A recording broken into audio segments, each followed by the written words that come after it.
नमस्कार। आज का हमारा टॉपिक है इंक्लूसिव ग्रोथ। अभी आर्टिकल लेकर आया था कि भारत में जो नॉर्थ के राज्य हैं, कुछ साउथ के राज्य हैं, उनके बीच में जो असमानता है वो लगातार बढ़ती जा रही है। तो इसको लेके एक इंक्लूसिव ग्रोथ नामक एक चैप्टर होता है, उसी से रिलेट करके हम समझते हैं कि भारत का क्या कारण है कि भारत के जो नॉर्थ के राज्य हैं और जो साउथ के राज्य हैं, उनके बीच में जो असमानता है यानी पर कैपिटा इनकम के हिसाब से जो असमानता है वो लगातार बढ़ती जा रही है। तो उसको आज हम एक-एक करके समझते हैं। देखो, नॉर्थ का एक राज्य हम लेते हैं और एक साउथ का राज्य लेते हैं। जैसे नॉर्थ का एक राज्य हम बिहार लेते हैं, जिसकी सबसे कम पर कैपिटा इनकम है, और उसके बाद हम एक साउथ का राज्य लेते हैं आंध्र प्रदेश। तो आंध्र प्रदेश को हम इसलिए लिए हैं कि साउथ के जो 5 राज्य हैं, उनमें आंध्र प्रदेश का जो पर कैपिटा इनकम है वो सबसे कम है। नॉर्थ का सबसे कम पर कैपिटा इनकम बिहार की है और साउथ में आंध्र प्रदेश है। तो हम इन दोनों को रिलेट करते हैं कैसे होता है। 2023-24 में क्या है कि 2023-24 में बिहार से आंध्र प्रदेश की जो पर कैपिटा इनकम थी वो लगभग 4 गुना अधिक थी आंध्र प्रदेश की। और दो ऐसे अगर लगातार चलता रहा तो 2030 तक आते आते लगभग आंध्र प्रदेश की जो पर कैपिटा इनकम है वो बिहार से लगभग 4.5 गुना हो जाएगी। अगर मान लो बिहार को हम आंध्र प्रदेश की ग्रोथ रेट बना देते हैं और आंध्र प्रदेश को बिहार का ग्रोथ रेट बना देते हैं, तो इस कंडीशन में भी बिहार को आंध्र प्रदेश के ग्रोथ रेट से लगभग 3 गुना भी कम रहेगा पीछे अगले 15 साल तक। तो हम बिहार और आंध्र प्रदेश का एक डेटा भी आया था न्यूज़पेपर में, तो इसका जो है राइटर अध्ययन करके नॉर्थ के और कुछ राज्यों को पर कैपिटा इनकम और साउथ के राज्यों के बीच में जो अंतर है इनइक्वालिटी का, उसको कंपेयर किए हैं। तो क्या कारण है, एक-एक करके इस कारण को हम एक-एक करके समझते हैं। ठीक है, तो साउथ के 5 राज्य होते हैं यहाँ पे है केरल, यहाँ है तमिलनाडु, आंध्र प्रदेश और यहाँ पे है तेलंगाना। ये 5 राज्य हो जाते हैं। कुछ पश्चिम के राज्य हो जाते हैं, जैसे महाराष्ट्र यहाँ हो गया और गुजरात। ठीक है, तो इन जो क्या कहते हैं साउथ और कुछ नॉर्थ के जो राज्य हैं, मतलब पश्चिम के जो राज्य हैं, भारत की इकोनॉमी में लगभग इन्हीं का हमेशा से योगदान रहता है और पर कैपिटा इनकम के हिसाब से इन्हीं राज्यों का सबसे ज़्यादा है। और नॉर्थ को भारत में कहा जाता है बीमारू राज्य, या वहाँ की जो पर कैपिटा इनकम है कम है, माइग्रेशन की समस्या है। तो कई सारी समस्याएं जो नॉर्थ के राज्यों में है और साउथ के राज्यों में क्या अच्छी चीज़ें हैं, इसको एक एक करके हम समझते हैं कि क्या कारण है कि साउथ के राज्य को पर कैपिटा इनकम अच्छा है, उसको हम समझते हैं कारण क्या है। जो साउथ के राज्य हैं, ये राज्य क्या हुआ कि यहाँ पे समय रहते हुए वहाँ की सरकारें ऐसी ऐसी पॉलिसी बनाई, जिससे क्या है कि जैसे कर्नाटक की सरकारों ने ऐसी पॉलिसी विगत सालों में बनाई है, जिससे आज कर्नाटक को सिलिकॉन वैली यानी आईटी हब कहा जाता है। सिलिकॉन वैली, वहाँ पे आईटी हब पूरा बन गया है। और इसमें क्या है कि इसमें इनका इंफ्रास्ट्रक्चर, इनके कॉलेज का बहुत योगदान रहा है। कॉलेज का योगदान मतलब ये है कि जो भी वहाँ से ग्रेजुएट पढ़ के निकले स्किल्ड पर्सन, वहाँ पे उनको तुरंत जॉब मिल गया। और वहाँ पे हेल्थ अच्छा है। हेल्थ अच्छा होने का मतलब क्या है कि अगर जो भी क्या कहते हैं लोग हैं, अगर वहाँ के लोग अगर हेल्थ अच्छा नहीं मिलेगा तो वो लोग काम पे कैसे जाएंगे। तो वहाँ पे हेल्थ अच्छा किया हुआ है। और वहाँ के जो छोटे छोटे स्कूल कॉलेज है, वहाँ से ही उनको थोड़ा थोड़ा करके स्किल्ड एजुकेशन देना शुरू कर दिया गया। कर्नाटक के, तेलंगाना में, केरला के कुछ राज्यों में। तो वो सब जब थोड़ा थोड़ा इम्प्लीमेंट करते गए तो उसका योगदान ये रहा कि जब वो ग्रेजुएट होने के बाद एक अच्छा स्किल्ड लोग हुए और वहाँ पे क्या है कि उनको तुरंत जो है जॉब मिल जाती है। तो उनके कॉलेज का बहुत बड़ा योगदान रहा है और वहाँ की सरकारें ऐसी पॉलिसी बनाई है कि वहाँ को लोगों को मिल जाता है। अच्छा, कंपनी निवेश कहाँ करती है? कंपनी वहाँ निवेश करती है जहाँ पे क्या होता है, कैपिटल अच्छा होता है, स्किल्ड लोग हो, बाजार अच्छा हो। बाजार अच्छा मतलब है कि वहाँ की परचेसिंग पावर अच्छी हो, लोग खरीदते हों, और वहाँ का प्रशासनिक अच्छा स्ट्रक्चर हो कि वहाँ पे जो है कानून व्यवस्था अच्छी हो। मान लो कोई एम्प्लॉय जा रहा है, उसको पता लगा कि रात में जाने में समस्या हो रही है, तो वहाँ का लॉ एंड ऑर्डर भी देख के कंपनियाँ क्या करती है, वही निवेश करती है जिन राज्यों में ये सब स्ट्रक्चर होता है। नॉर्थ में ये सब देखने को नहीं मिलता है। साउथ में चीज़ें हो गई हैं तो वहाँ पे क्या होता है, कंपनियाँ क्या करती हैं, निवेश के लिए ज़्यादा आकर्षित होती हैं। इसका मतलब है कि सारी चीज़ें जब अच्छी होती हैं तो कंपनी उसी की तरफ क्या होता है कि निवेश करेंगी। थोड़ा हम इतिहास को समझते हैं, इतिहास का बैकग्राउंड समझते हैं। अच्छा, जब भारत में जब अंग्रेज आए थे तो कहाँ आए थे? केरल में आए थे। यानी केरल में जो है यहीं पे है कोझिकोड। तो कालीकट जब केरल का एक वो है तो कालीकट पे ही आए थे, आज उसको कोझिकोड बोला जाता है। तो केरल पे ही आए थे यानी पश्चिम में ही आए थे। तो अंग्रेज क्या हुआ कि जब अंग्रेज भारत आए तो आप देखेंगे अंग्रेज जितना पोर्ट है साउथ में डेवलप हुआ, जितना रेलवे है साउथ में ही डेवलप किए पहले, और जितने शिक्षा के संस्थान थे मैक्सिमम टाइम वो साउथ को ही मिला। अंग्रेजों ने मतलब उसी साइड ज़्यादा वो क्या कहते हैं निवेश किए और ज़्यादा डेवलप किए। कारण क्या था, इन पोर्टों से ये लोग क्या करते, माल को यहाँ से ले जाते थे, यहाँ से पोर्ट बनाए थे, पोर्ट से यहाँ से महाराष्ट्र से पोर्ट बना के ले जाते थे। जब पोर्ट जब जिस राज्य में बनता है तो वहाँ क्या होता है, वहाँ के जो जो आसपास का इलाका होता है, इर्द गिर्द एरिया होता है, वो भी धीरे धीरे डेवलप होता है। तो क्या हुआ, जब अंग्रेज आए तो अंग्रेजों ने क्या किया, यहाँ पे पोर्ट, रेलवे, शिक्षा संस्थान, इन सब चीज़ों से आपको क्या हुआ, साउथ को पहले मिल गया। और क्या हुआ, जो आईटी कंपनियां होती है उनके लिए क्या होता है, इकोसिस्टम का बहुत अच्छा जरूरत होता है। अगर इकोसिस्टम अच्छा मिलता है तो उसी की ओर वो क्या होती है, आकर्षित होती है। और इनको क्या हुआ कि जब क्या कहते हैं कि जब ये लोग साउथ में जब सब चीज़ मिला है तो क्या हुआ, जब आज़ादी के बाद भारत में क्या हुआ, जब आज़ादी के बाद भारत को मिली तो इन राज्यों में क्या था, ऑलरेडी पहले से एज ले चुके थे, मतलब आगे बढ़ चुके थे। तो आज़ाद जब भारत हुआ तो उनको वहाँ की सरकारी पॉलिसी ऐसी बनाई, उनको क्या हुआ कि धीरे धीरे उस चीज़ को फायदा मिला। यानी इतिहास से भी उनको कुछ ना कुछ अंग्रेजों से फायदा हुआ साउथ के राज्यों में। और क्या होता है, कंपनियां वहीं निवेश करती जहाँ का इकोसिस्टम अच्छा है। साउथ का इकोसिस्टम पहले से अच्छा था और उसमें जब वहाँ की सरकारें कुछ निवेश की तो और अच्छा उसका इकोसिस्टम बन गया। जैसे दिल्ली है, दिल्ली को लोग बोलते हैं कि आईएएस का हब है। पहले ऐसा नहीं था, लेकिन विगत कुछ 5 6 7 सालों से क्या हुआ कि बिहार दिल्ली को जो है आईएएस का मैक्सिमम लड़के निकलते हैं। कारण क्या था, यहाँ पे टीचर अच्छे थे, स्टूडेंट अच्छे आए, आईआईटी कॉलेज है, दिल्ली यूनिवर्सिटी हो गए, जेएनयू हो गए।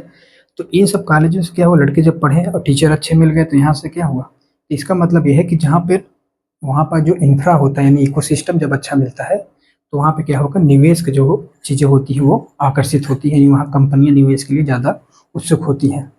और परिणाम ये निकला, जब साउथ के जो राज्य हुए, जब डेवलप हुआ तो क्या हुआ कि भारत में आज जो 37% फैक्ट्री है, भारत को आज जो स्थिति है, 37% जो फैक्ट्रियां हैं वो कहाँ पे है, साउथ में है। और आप देखेंगे कि जो टॉप 20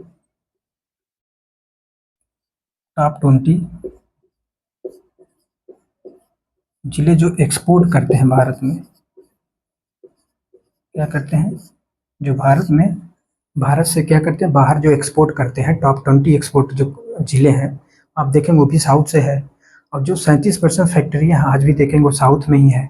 तो क्या होता है कि ऐसा ये 90 के दशक में नहीं हुआ था। 90 के दशक में जो साउथ के राज्य थे उनका जो जी मतलब जो एक्सपोर्ट और उनका वो था वो 25% ही था। लेकिन 23-24 आते आते वो धीरे धीरे क्या हुआ, वहाँ वहाँ के जो इंफ्रास्ट्रक्चर अच्छा मिलता गया तो लोगों ने क्या किया कि उसको लगातार उसे प्रयास किया। प्रयास करने के बाद आज जो स्थिति है, लगभग 33% का योगदान साउथ के राज्यों का है भारत के जीडीपी में, और ये लगातार बढ़ता ही जा रहा है।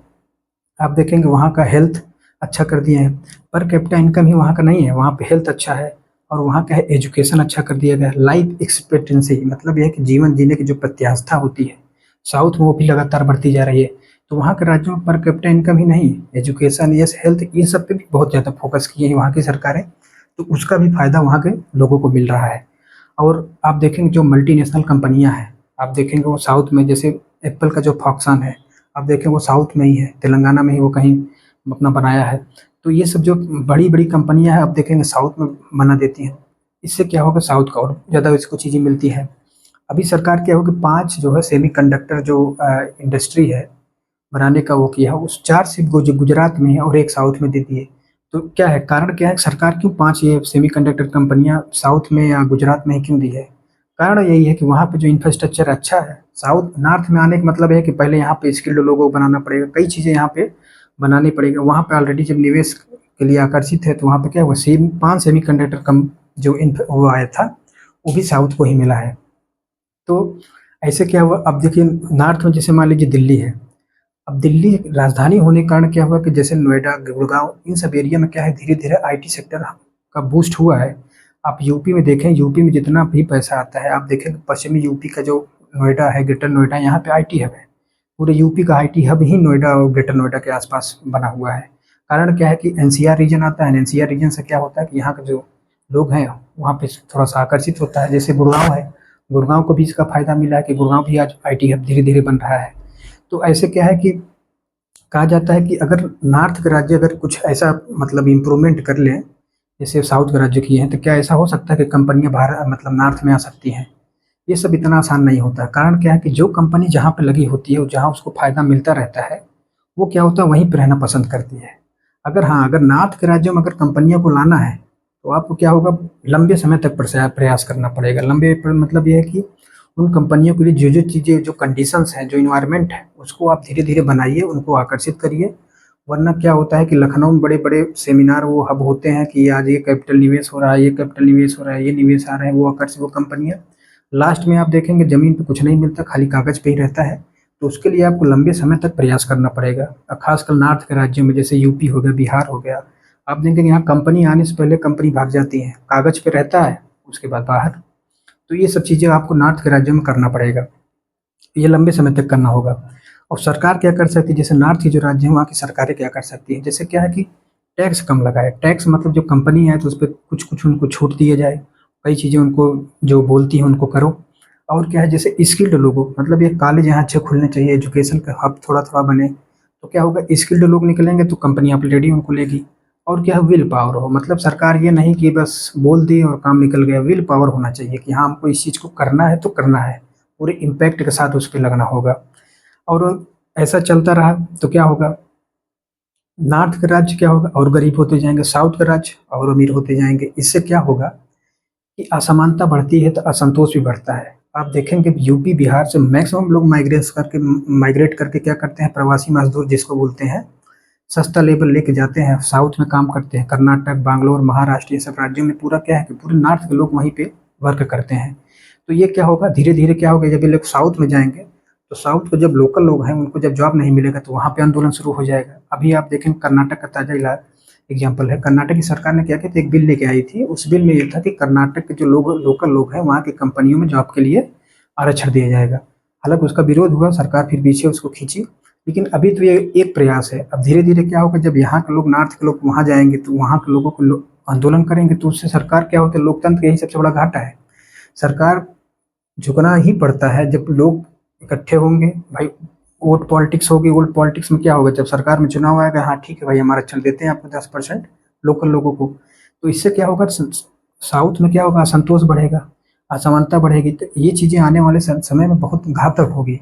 तो सरकार को अभी से ही कदम इन सब पे उठाना होगा, नहीं तो क्या होगा कि, और इसमें क्या है कि बड़ी समस्या ये है कि भारत में क्या होता है कि BJP Congress, BJP Congress, BJP Congress होता रहता है। उससे क्या होता है कि सिविल सोसाइटी की जो आवाज़ होती है, जो आम आदमी है, जो आम इंसान है, जो उसकी शिक्षा, स्वास्थ्य, ये बेसिक जो ज़रूरतें होती हैं, वो पूरा नहीं हो पाती। कारण क्या है कि लोगों का जो मुख्य सवाल है, वो बाहर आ नहीं पाता है। खाली ऊपर-ऊपर से ये न्यूज़ चैनल और ये सब चीज़ें लोगों को बहका देती हैं, तो मुख्य सवाल आ नहीं पाता। रोटी, कपड़ा, मकान, ये सब चीज़ें, बेसिक चीज़ें जब नहीं आएगा, मुद्दा नहीं बनेगा, तो वो चीज़ें बाहर नहीं आ पाएगी। तो ये क्या है कि सिविल सोसाइटी की आवाज़ उठाने के लिए किसी न किसी को तो आगे आना पड़ेगा।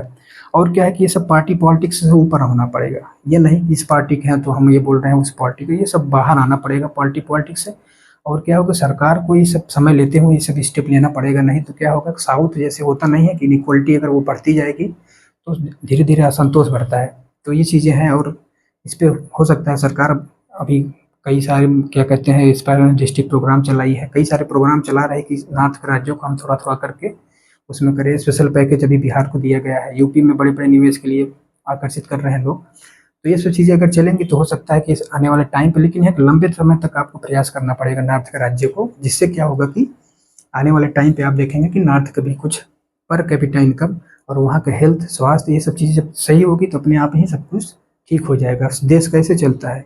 देश एक राज्य से नहीं चलता, देश लोगों को जब मिल के एक सिस्टम के थ्रू जब काम करते हैं, तब वो प्रगति की ओर बढ़ता है। और जब लोग ही, एक राज्य के लोग बीमारू राज्य की तरफ जी रहे हैं, एक तरफ वहाँ से भाग के वहाँ जा रहे हैं, इससे क्या होगा कि राज्य आपस में ही वो एक दूसरे के मतलब असंतोष रहेगा, वो उसको नहीं आने देगा, ये राज्य उसको वहाँ नहीं जाने देगा। तो ये चीज़ें थोड़ा-सा गलत होगी।